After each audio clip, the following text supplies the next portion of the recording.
Bagi tak buah. Alah tak. Dah nampak sangat? Dah nampak sikit sana? Biar. Okay. Kata. Ready ya? Okay. Bismillah. Gulai. Tekan je gula. Bismillah. Dah start. Okay. Boleh mula. Test dulu. Nanti kalau Ana dah cakap okey, test lagi. Bismillah, wassalatu wassalamu ala rasulillah wa ala alihi wa ashabihi wa man wala. Asyhadu an la ilaha illallah wa asyhadu anna Muhammadan abduhu wa rasuluh. Allahumma salli wa sallim ala sayyidina Muhammadin wa ala alihi wa sahbihi ajma'in. Subhanaka la ilma lana illa ma 'allamtana innaka antal alimul hakim wa la hawla wa la quwwata illa billahi azim. Rabbi shrah lana sudurana wa yassir lana umurana wa hlul 'uqdatam min lisanina yafqahu aqwalana. Ustaz. Boleh terus. Terus.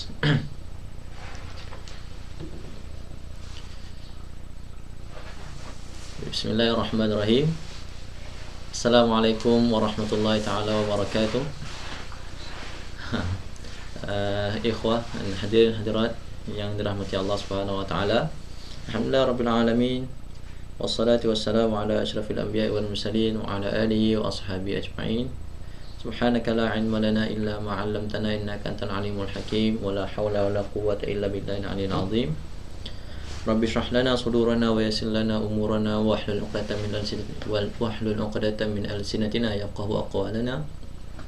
Amma ba'd. Jadi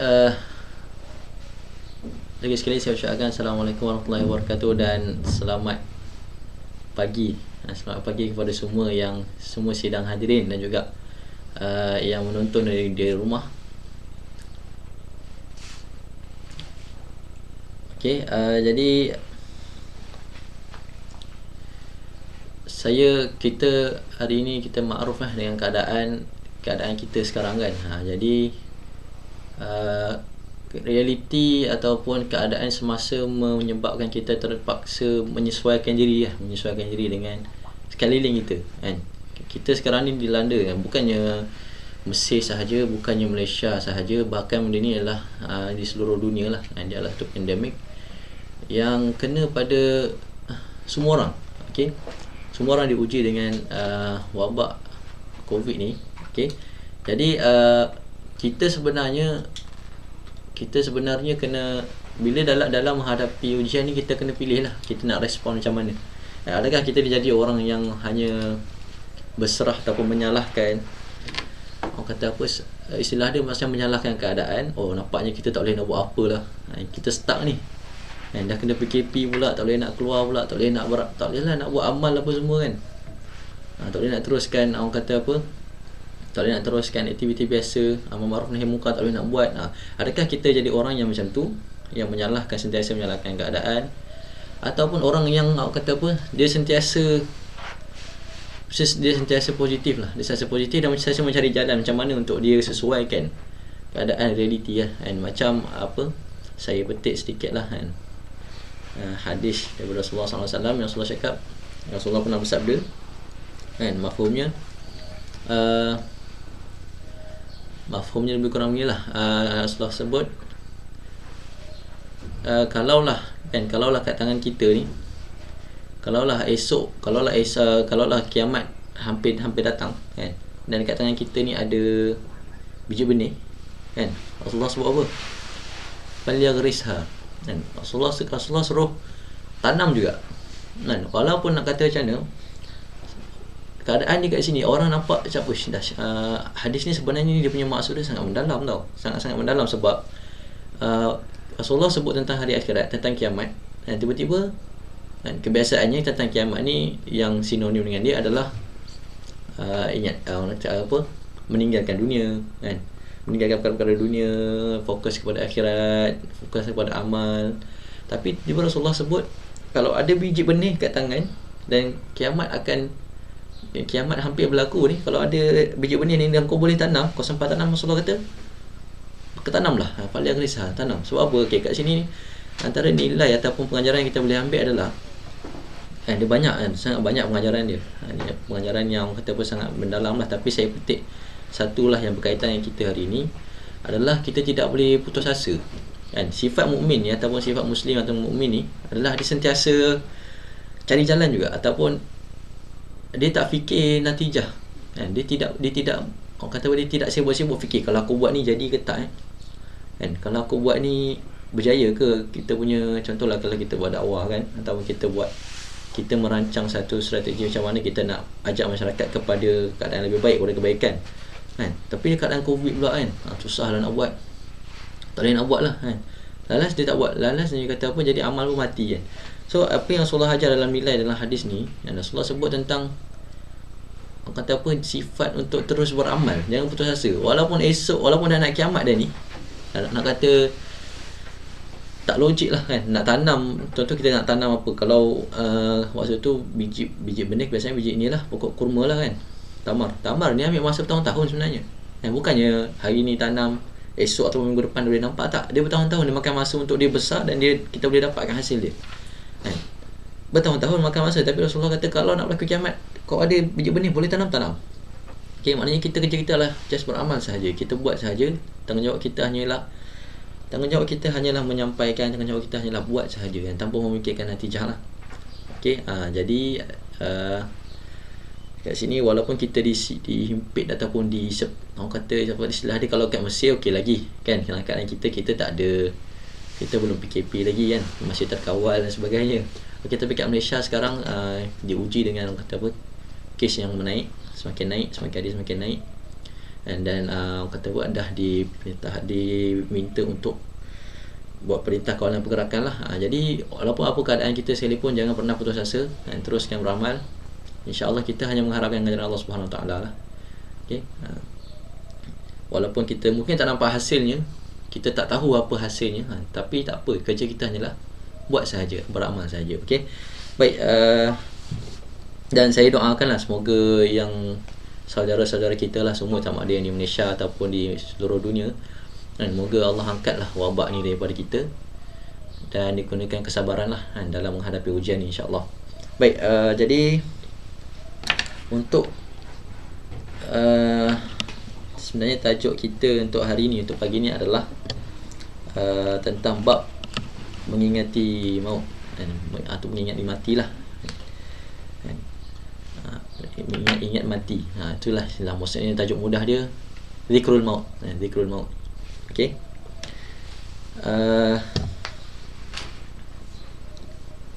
A'udzubillahi minasyaitonir rajim.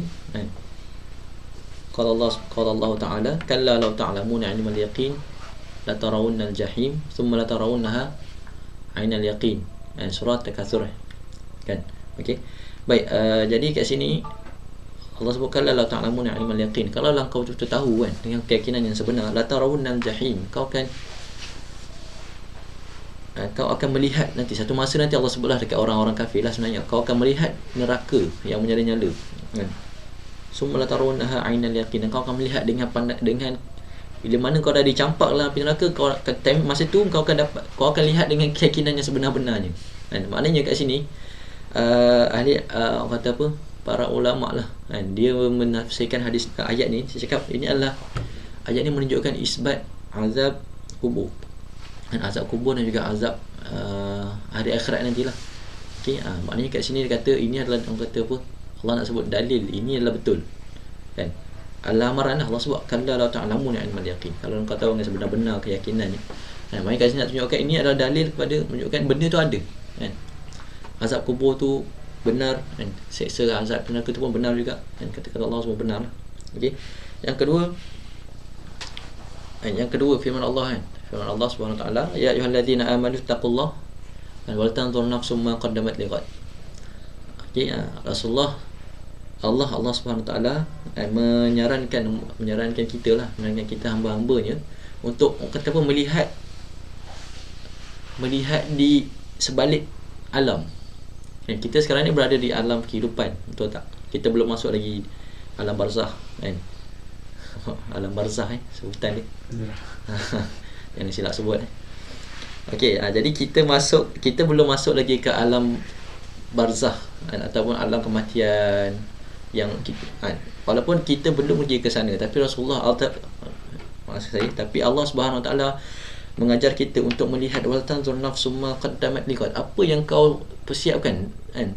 Allah sebut, ya wahai orang beriman, ittaqullah, takwalah kalian kepada Allah Subhanahu Wa Taala, dan lihatlah apa kalian punya persediaan. Wal tanzur nafsum ma qaddamat, apa yang kau buat sekarang untuk hari esoknya, untuk hari kematian kau nanti. Okey. Kat sini Allah ajar kita untuk awal-awal lagi, kita untuk mengingati mati lah. Okey.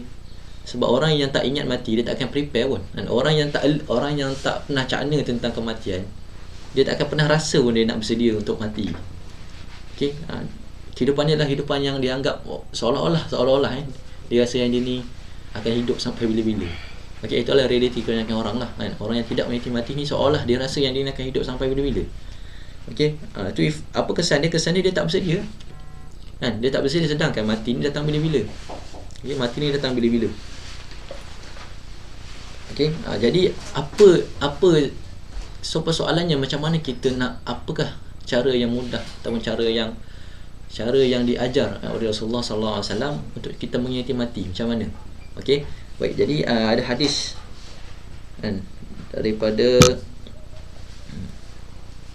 Ibnu Mas'ud radhiyallahu anhu, anna Rasulullah sallallahu alaihi wasallam qala, kuntu nahaytukum an ziyaratil qubur, okey, fazuruha fa innaha tuzahidu fid dunya wa tudzakkirul akhirah. Jadi mafhumnya Rasulullah sallallahu alaihi wasallam sabda, aku pernah melarang kalian daripada menziarahi kubur kan.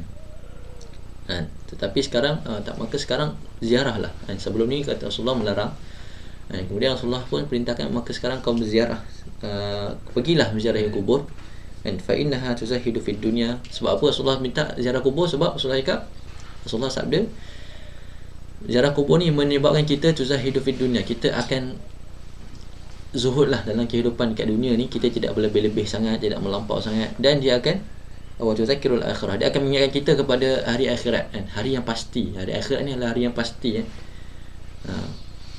So dunia ni kita tak tahu sampai bila kita berada kat dunia ni, kita hidup sampai bila tak tahu kan, tapi yang pasti kita akan mati. Itu pastilah. So sebab tu Rasulullah Rasulullah nasihatkan kita untuk pergi ke gua. Ini adalah saranan daripada baginda sallallahu alaihi wasallam, apa cara untuk kita zikrun maut. Untuk kita ingat mati macam mana? Ziarahlah kubur. Okey, ziarah kubur. Baik.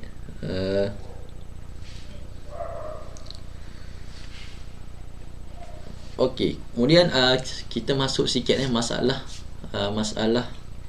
ziarah kubur ni, dan di sudut dari sudut fiqh lah. Okey, macam mana, apa pandangan ulama tentang ziarah kubur ni? Okey, apa pandangan ulama tentang ziarah kubur kan? Okey. Apa hukum lah dulu kan, kita pergi pada hukum, kita masuk pada hukum ziarah kubur kan. Hukum ziarah kubur ni dia adalah sunnah mustahibah kan, sunnah yang diharuskan lah, sangat-sangat diharuskan. Itu bil ijma' ulama sunnah, ahli sunnah wal jamaah lah. Dan ulama ahli sunnah wal jamaah bersepakat mengatakan berpandangan bahawa ziarah kubur ni adalah sunnah mustahibah kan. Tetapi mereka khilaf pada adakah ziarah kubur ni khas untuk lelaki saja ataupun bolehkan untuk lelaki dan juga wanita kan. So macam mana? Okey. So ada kat sini ulama berbeza pandangan pada isu ni dalam dua pandangan lah. Ada dua pandangan di sini. Yang pertama kan, pandangan pertama adalah melarang wanita daripada pergi ziarah kubur. Okey, pandangan pertama ni adalah pandangan Imam Ahmad. Okey, Imam Ahmad pandangan wanita dilarang untuk pergi ziarah kubur lah. Hanya lelaki saja. Maknanya saranan ziarah kubur ni khas untuk lelaki saja. Ini pandangan yang pertama lah. Okay, sebab apa dalil dia? Daripada hadis Ummu Atiyah. Ummu Atiyah ni seorang sahabiah lah, seorang wanita kan. Dia pernah menyebut, nuhina an ittiba'il janais walam yu'zam alaina. Kami pernah dilarang untuk mengiringi jenazah. Nuhina an ittiba'il janais walam yu'zam alaina. Dekat sini bila ahli hadis, ulama menafsirkan dekat sini, bila disebut ittiba'an janaiz, kan dia kata nuhina an ittiba'an janaiz, kami dilarang untuk mengiringi jenazah. Dekat sini terkandung sekali dalam tu adalah ziarah kubur lah kan. Mengiringi pun tak boleh, apatah lagi ziarah kubur.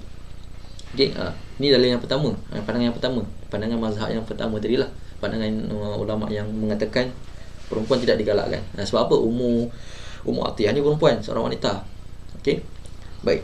Yang kedua, hujah yang kedua yang mengatakan dalil yang kedua lah yang mengatakan bahawa perempuan ni tak digalakkan pergi adalah atas sebab saddu zari'ah lah.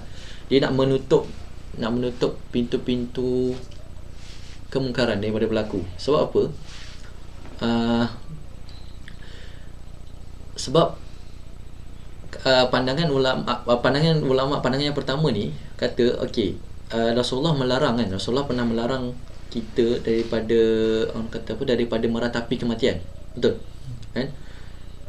Ada hadis Rasulullah sebut laisa minna, dia bukan dari kalangan kami. Allah ana, tapi mafhumnya macam mana anda tak pasti dia punya matan dia, tak hafal, tapi mafhum dia Rasulullah kata bukan dari kalangan kami lah mereka yang panjang hadis ni, tapi di hujung ni Rasulullah sebut antaranya mereka yang meratapi kematian.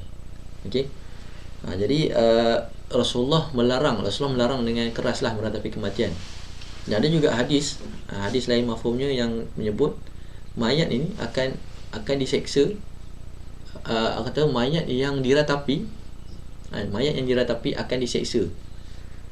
Akan diseksa atas sebab orang yang meratapi kematian dia.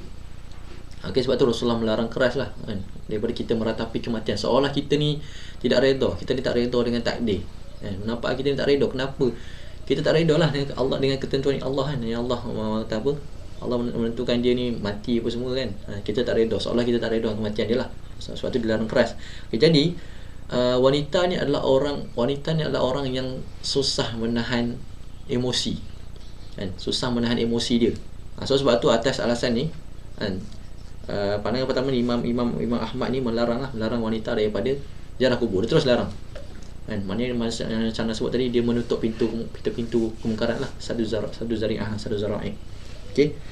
So inilah dua hujah kenapa wanita tidak digalakkan. Pada pandangan yang pertama. Okey, pandangan yang kedua pula, iaitu pandangan jumhur lah, pandangan jumhur ulama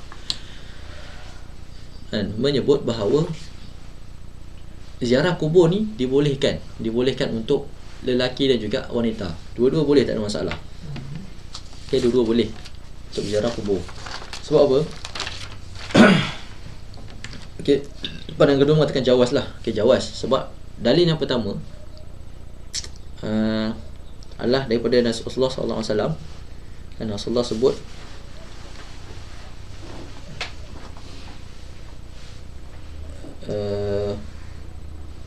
yang hadis tadi lah, yang hadis yang saya bacakan tadi, yang Rasulullah daripada Ibnu Mas'ud tu, Rasulullah sallallahu alaihi wasallam qala kuntu nahitukum an ziyaratil qubur fazuruha fa innaha tuzahidu fid dunya wa tudzakkirul akhirah.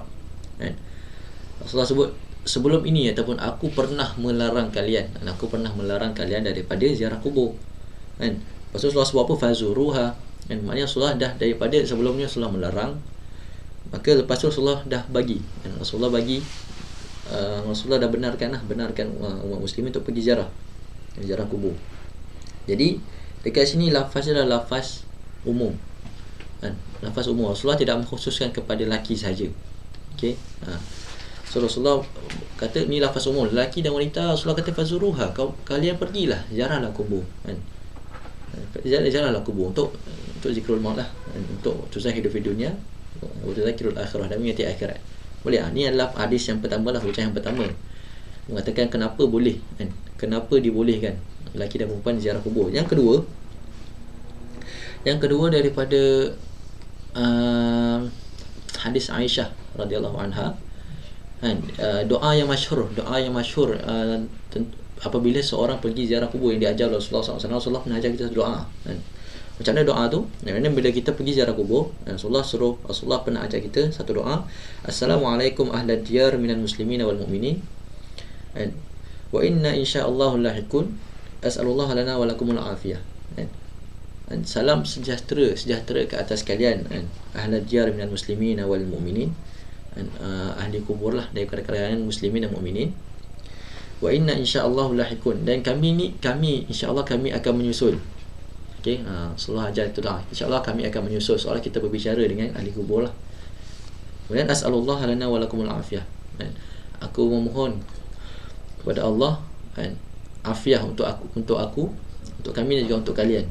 Aku mohon kepada Allah keampunan untuk kami dan juga untuk kalian. Ini doa yang diajar, doa masyhur lah yang diajar oleh Rasulullah apabila kita ziarah kubur. Doa ni bila Rasulullah sebut kepada Sayyidatina Aisyah. Waktu tu Sayyidatina Aisyah baru balik daripada perkuburan Baqi'. Sayyidatina Aisyah juga Rasulullah balik daripada perkuburan Baqi', dan Sayyidatina Aisyah tanya kepada Nabi SAW, apa yang aku patut sebut? Apa yang aku patut sebut ketika ziarah kubur ni?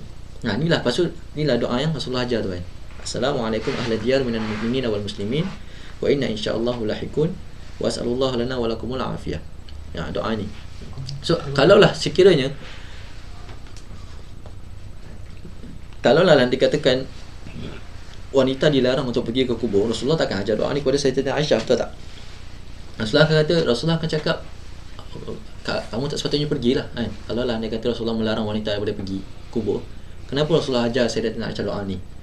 Okey, so ini satu lagi dalil, satu lagi bukti yang menunjukkan bahawa wanita pun disuruh ataupun digalakkan, tiada masalah untuk wanita untuk pergi ke ziarah ke kubur lah. Ini dalil yang kedua. Seterusnya yang ketiga juga hadis yang masyhur yang selalu disebut, selalu kita dengar tentang seorang wanita. Hadis ini daripada hadis Abu Daud, riwayat Abu Daud. Rasulullah datang kepada seorang wanita yang tengah tangisi kematian anak dia. Dia tengah tangisi kematian anak dia. Rasulullah pergi wanita tu, Rasulullah sebut apa? Ittaqillah wasbiri. Rasulullah kata dia, kau bertakwalah kepada Allah dan sabarlah. Pasal apa wanita tu balas ke Rasulullah? Wanita tu kata, engkau tidak diuji seperti aku. Engkau tidak berada di tempat aku. Engkau tidak berada di tempat aku. Kemudian Rasulullah mau pergi. Bila wanita tu kata macam tu, Rasulullah pergi. Kemudian terus bila Sayyidina Abu Bakar bila melihat situasi tersebut, Sayyidina Abu Bakar terus mendekati wanita tersebut dan dia kata, kenapa engkau cakap Rasulullah macam tu? Kenapa engkau berkata begitu kepada Rasulullah? Kemudian wanita tu kata, aku tak perasan. Aku tak kenal, aku tak tahu itu Rasulullah. Aku tak tahu itu Rasulullah. Mungkin di tengah keadaan terlampau sedih, dia tidak melihat kepada orang yang bercakap tu. Dia hanya masa tu dengan emosi kan. Dia menangis. Kemudian bila disebut macam tu, terus dia kata, tu yang dia kata macam tu, engkau tak berada kat tempat aku kan. Bila ditegur, Abu Bakar tegur macam tu, baru dia kata, aku tak tahu itu Nabi. Terus wanita tu pun dia bangun, dia pergi cari Rasulullah lah. Dia cari Rasulullah sampai ke pintu rumah. Kemudian dia kata kat Rasulullah, ya Rasulullah, aku tak perasan kehadiran kau tadi. Wa inni asbir. Dia kata, sebenarnya aku dah bersabar. Kemudian apa jawapan Nabi masa tu? Nabi kata, innamas sabru inda sadmatil ula. Nah, kata kesabaran itu sebenarnya adalah pada pukulan yang pertama ataupun ujian yang pertama. Saat yang pertama kita diuji tu, saat yang pertama kita, istilah dia, kita kena pukul ke apa kan, kita dipukul dengan ujian. Saat yang pertama, itu respon kita waktu tu, itulah sabar. Bukannya dah menangis, dah meratapi, yang kata dah merungut apa semua, lepas tu nak kata kita sabar. Bukanlah. Kesabaran yang Rasulullah sebut, yang Rasulullah ajar adalah bila saat pertama kita diuji tu. Okay, so sekarang ni memang kita banyak diuji dengan musibah, betul tak? Dekat saudara kita ataupun mungkin ada saudara mara kita yang diuji dengan banjir, betul tak kan? Orang yang saya daripada Pahang, Johor kan, Kelantan kan, ada sebahagian daripada kita diuji dengan banjir yang dahsyat kan. Ini adalah satu musibah yang Allah takdirkan kepada kita sebagai satu ujian kepada kita lah. So macam mana respon kita waktu tu kan? Kita ada macam-macam musibah kan. Banjir yang terdekat ni banjir dan juga COVID ni kan. COVID ni pun sama juga. Ada yang diuji dengan kata apa, hilang pekerjaan, betul, gaji dipotong dan sebagainya kan. Pening nak fikir macam mana nak urus kehidupan lepas ni kan, dibuang kerja dan sebagainya. Ini adalah betul-betul ujian yang Allah bagi kat kita lah. So macam mana respon kita, itu menunjukkan tahap kesabaran kita lah Okey. Ingat saat pertama kita diuji, sabar. Kan? Itu adalah kalau kesabaran yang sebenar adalah pada saat awal tu. Awal-awal kita dengar berita, oh rumah kena banjir contoh. Apa respon kita waktu tu? Itulah kesabaran yang betul, yang sebenar lah. Kan? Awal terdapat contoh kan, awal dapat makluman daripada majikan kata okey, awak diberhentikan kerja. Bayangkan satu pukulan tu sampai kita, apa respon kita? Itu adalah kesabaran. Nak kata definisi sabar adalah pada waktu tersebut. Bukan lepas kita dah mengamuk apa semua tak tentu hala, tiba-tiba dia kata tak apalah aku sabarlah. Tak, itu bukan sabar. Okey. Baik. Jadi contoh so bila kita balik pada poin tadi So bila mana Rasulullah sebut begitu kat wanita tadi, dan Rasulullah kata kat dia, Rasulullah cuma melarang dia daripada meratapi kematian, tapi Rasulullah tak larang pun dia pergi ziarah kubur anak dia. Betul? Jadi itu satu lagi dalil bukti menunjukkan bahawa wanita ni tidak dilarang pun. Tidak dilarang, bahkan diharuskan juga untuk pergi ziarah kubur. Kalaulah dilarang, Rasulullah dah sebut dah kat dia, engkau sepatutnya Rasulullah awal datang kat dia tu, Rasulullah kata kenapa kau ziarah kubur? Tapi tak, Rasulullah cuma kata kat dia sabar. Sabar dengan ujian. Okey, maknanya boleh. Tak ada masalah untuk wanita pergi ke ziarah kubur lah. Okey. Seterusnya dalil yang keempat ataupun hujah yang keempat yang menunjukkan bahawa wanita pun dibolehkan juga adalah Sayyidatina Aisyah sendiri. Sayyidatina Aisyah radhiyallahu anha sendiri pernah ziarah ke kubur saudara kandung dia. Saudara kandung dia yang meninggal. Lepas dia meninggal tu Sayyidatina Aisyah pergi ziarah kubur. Okey. Jadi so ini adalah pandangan yang kata apa, jumhur ulama yang mengatakan okey, sebenarnya wanita pun tak ada masalah.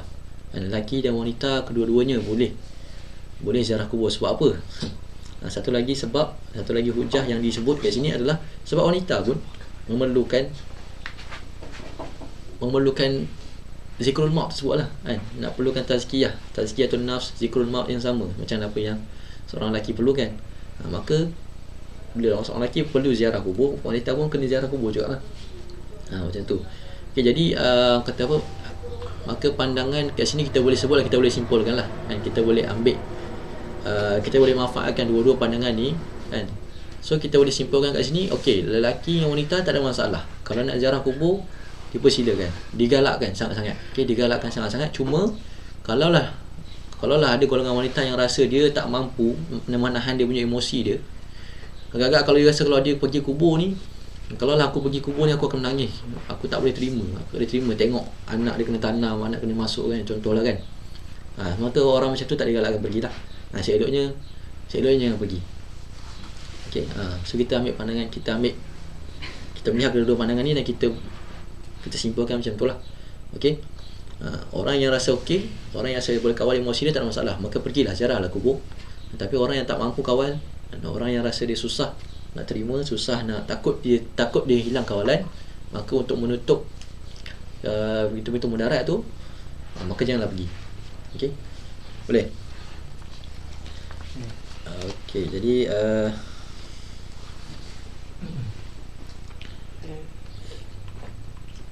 okey, so yang terakhir daripada saya untuk pagi ni,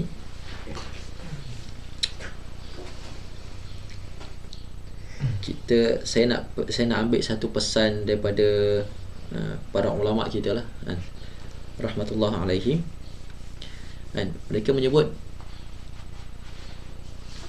tiada perkara yang lebih bermanfaat bagi hati ni tiada perkara yang lebih bermanfaat untuk hati kita daripada ziarah kubur. Okey, maknanya benda yang paling bermanfaat, paling bagus untuk hati kita ni, untuk merawat hati kita, untuk merawat masalah hati yang keras, hati yang selalu sangat dengan dunia, bergelumang dengan dunia, selalu melupakan akhirat, selalu lupa tentang kematian, selalu lupa tentang persediaan. Maka ubat yang paling bagus, ubat yang paling mujarab adalah ziarah kubur, ziaratul kubur. Okey. Kemudian ada pesanan tambahan lah, maknanya selain daripada ziarah kubur, ada beberapa perkara yang disebut. Kat sini saya kongsikan tiga lah. Tiga cara, tiga langkah bagaimana kita nak melembutkan hati yang keras, hati yang kata apa, hati yang susah betul lah nak ingat kematian ni. Macam mana? kan? Kita bagi satu solusi lah. Okey, ini yang pertama.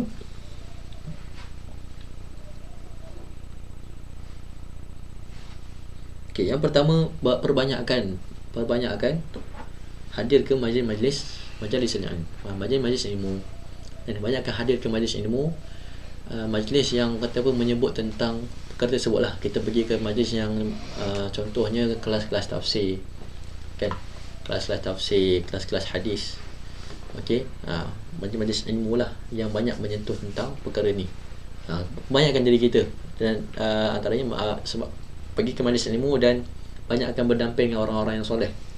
Okey, so ni adalah kata apa, tips yang pertama lah. Tips yang pertama, macam mana kita nak lembutkan hati kita ni, ataupun sentiasa kita nak bagi kita ni selalu on track, dan tidak pergi terlalu jauh ataupun tidak tersasar terlalu jauh daripada mengingati kematian. Adalah inilah, kita selalu biasakan dia hadir, kan. Dan kalau ada je peluang, ada je kelas, contoh kalau kat sini, kalau kita kan kat Mesir kan, sebelum ni kan ada, sekarang ni tak adalah, sekarang ni kurang sikit, tapi sebelum ni biasanya ada setengah masjid yang dia buat kelas, dan dia buat kelas setiap hari selepas maghrib, kan. Ada masjid contohnya macam Masjid Ansar kan, Masjid Tantawi, biasanya ada lepas maghrib. Dan lepas maghrib imam akan berkongsi, buka kitab lah, kan. Selang ada hari ni tafsir, ada hari ni hadis, kan. Kemudian ada selang hari lain dia buat sirah Nabawiyah pula. Okey, jadi majlis-majlis macam ni, kan, kalau ikhwan berpeluang, pergilah, kan. Kalau tak ada sekalipun dibuat, carilah di online apa dan sebagainya. Kita sekarang ni ada banyak cara kita boleh buat. Okey, kalau tak ada dekat secara fizikal, dan tak dibuat secara fizikal, carilah kelas-kelas online, ataupun buka lah YouTube pun banyak kita boleh dapat, kan, kita boleh akses. So macam setiap hari kalau boleh, kalau boleh buka YouTube tu, anda yakin lah, kita lagi-lagi musim-musim cuti ni, tengah-tengah PKP ni, mesti ramai yang online, betul. Dalam online tu buka, luangkan masa kita sekejap untuk lihat konten-konten yang macam tu lah, yang mengingatkan kita tentang benda tersebut. Majlis ilmu ni, majlis zikir. Okey, itu yang pertama. Yang kedua adalah ni, cara melembutkan hati ni adalah seperti yang kita sebut tadi lah, tajuk kita hari ni, iaitu zikrul maut.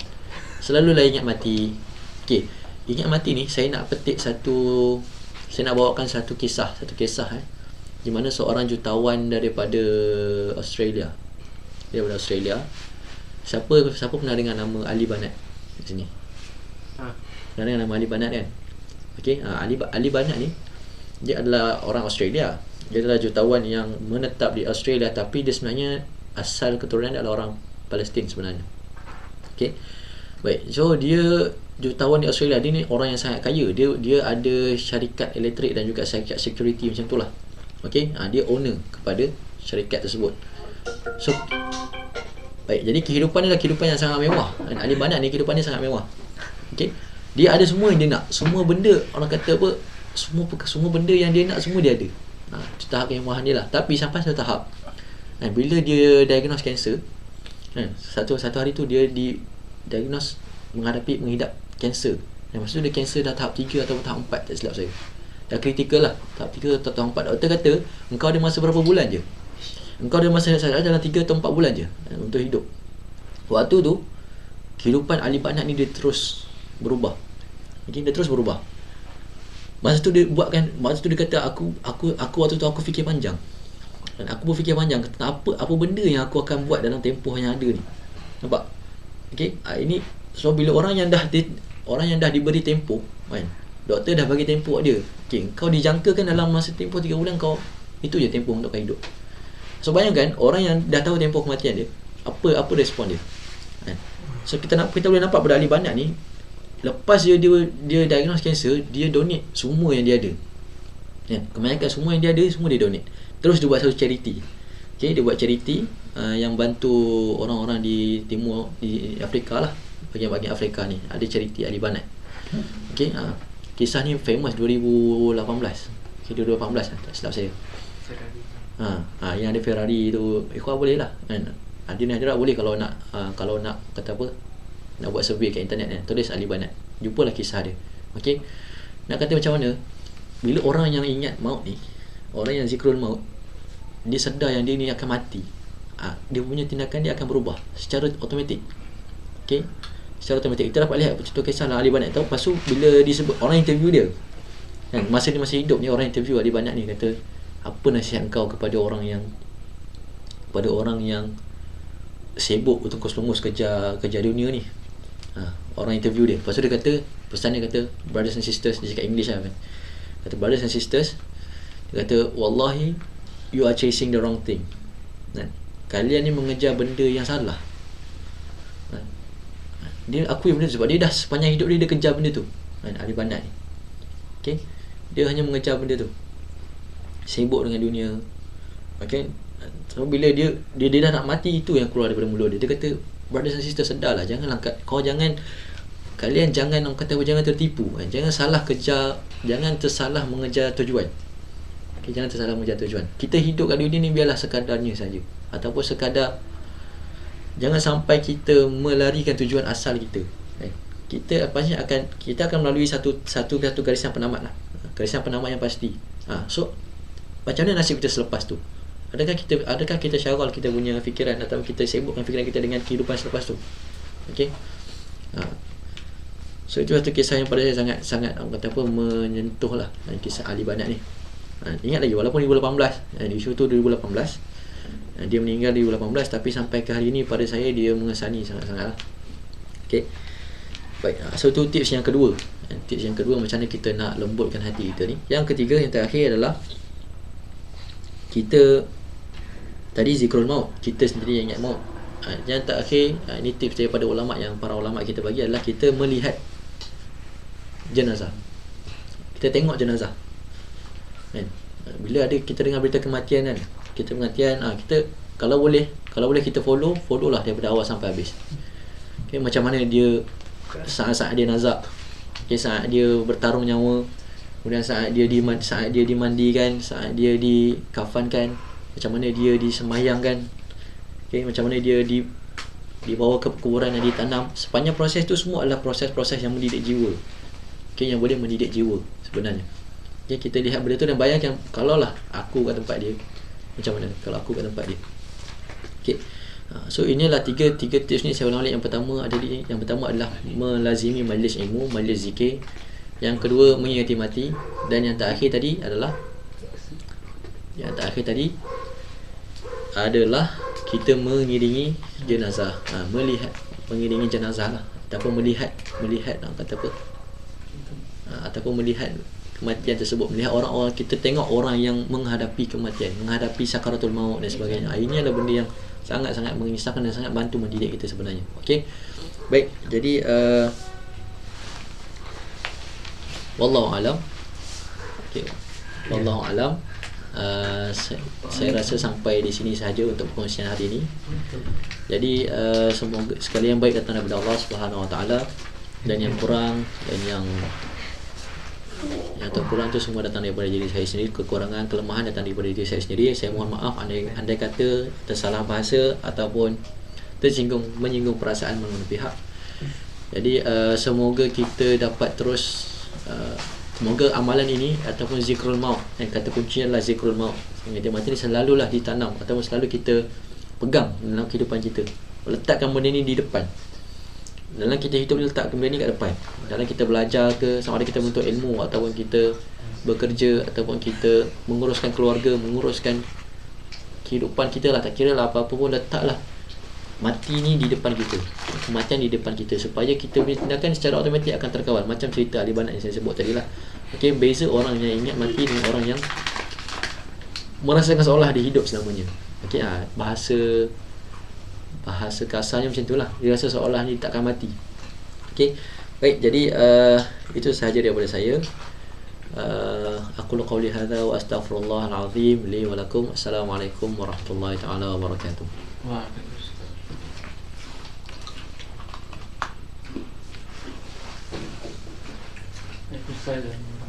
Cukup setengah jam. Waalaikumsalam artis. Nyanyi apa lagi? Biasa kalau habis kan ada ni Mungkin Apa dia apa? Dia boleh apa? Ada persembahan macam tu lah. Apa? Boleh ya? Hari ni masak sarapan? Ya. Alan Buat lagu nasyid. Kalau dia buat lagu nasyid mati. Sauma ghadin. Tak ada tadi. Ini masak sarapan Bila Israel. Allah. Ustaz Zura ni. Bila Israel. Sekarang. Mungkin Wih lampu. Ini apa yang kecil? 147. hari Boleh tengok ni. Ni lampu ni mesti nak tengok. Lampunya cedonat ni. Ini boleh sebenarnya. Boleh tengok. Tengok live. Dah, nanti ada Anak tengok tu kan tengok. Sudah ada. Tengok ni. Ada tengok cerita lah. Kalau kau macam tengok audien tak apa. Tengok audien kan. Bunyi dia. So yang tepi untuk Ada apa? masak nasi lemak ni. Atau dekat live kat tengah. Ustaz, nasi lemak kan? Tak, jangan live Puasa ni. Live kat pahlawan. Kesian je. Live kat pahlawan. Asal malam tak boleh lah. Masa puasa tak ada, masak kena masak. Tak apa, Tak, nanti yang dia rasan lah Ustaz. Kau tak ada air ni. Yang rasan lah. Kau tak ada air. Boleh ahlan ni. Mana tak ada air tu? Tak ada. Tak ada air. Air panas je lagi kan. Air segar lagi. Air panas. Sebab semua nak mandi. Dia habiskan dah bayar konas. Satu orang habis kat dia je. Mula ada air tu tak ikut. Anak itu tak ikut. Tapi anak kau lah tu. Astagfirullahaladzim. Tapi dah sempurna habiskan. Bukan. Bukan. Tak panas sejuk. Kena ada anak sebelah masuk dalam lah. Tak ada, mana ada. Dan tu tak ada air kan sebelum tu. Bila masuk? Di rumah tak ada air, tak ada masuk. Buka tak ada air. Tekan Ah, pun. air habis. Air tu ada. Itu yang itu. Dan tak, dia dalam tu ada air. Jadi panaskan je. Ilahi nasturi. Pakai air ada air. Pakai itu. Nanti lainnya. Ada wifi punya. Ada wifi. Sebab yang Ada lah, nama. kan ditulis yang edit kan. Yang setting OBS tu ada Oi. tulis. Lawa Ni gambar bilik? pun. Yang time ekor datang. Nanti kalau tengok balik pun Lawa dia lawa. tapi tak ada edit lagi. Dia kena practice hari ni. Buka try. Yang kita record itu ke? Yang itu? Air kau. Pikon lah. Lawa dia punya iPhone. Biasa. Gimbal tu, sedap tu. Tak macam ni. Oh, tak pakai? Goyang? Dia goyang sikit. Siapa rasa dia penyanyi mati apa ni? Ya. Anak nak tanya point tu. Tapi yang point yang terbuka. ada TV tu kenapa? Satu puasa tak. Selalu belak dah. Kalau macam tu tak bawa buka. Bawa buka tu pasang nak kena. Dia just static tau. Dia macam Yang point yang terbuka tu. tak function. Kamera dia tak calibrate lah. Makan kari bayar malam ni. Pagi. Calibrate. Kau kan dia tanya mamak dia. Tak, dia macam tak detect Eh, sedia lagi. ni. Tak rasa lagi. Terasa ni. Oh, webcam dia lah. Kamera lah. Bukan dia nak ada dendam. Tuan macam ni saya buka yang ni lah. Cucuk sampai dia tak. Dia buka. Biasa semua. Bahaya. Pagi lah. Benda. Kau apa nak? 9? Macam kenapa tu? 10, 11, 12, 1. Tak boleh tu. Nak buat apa?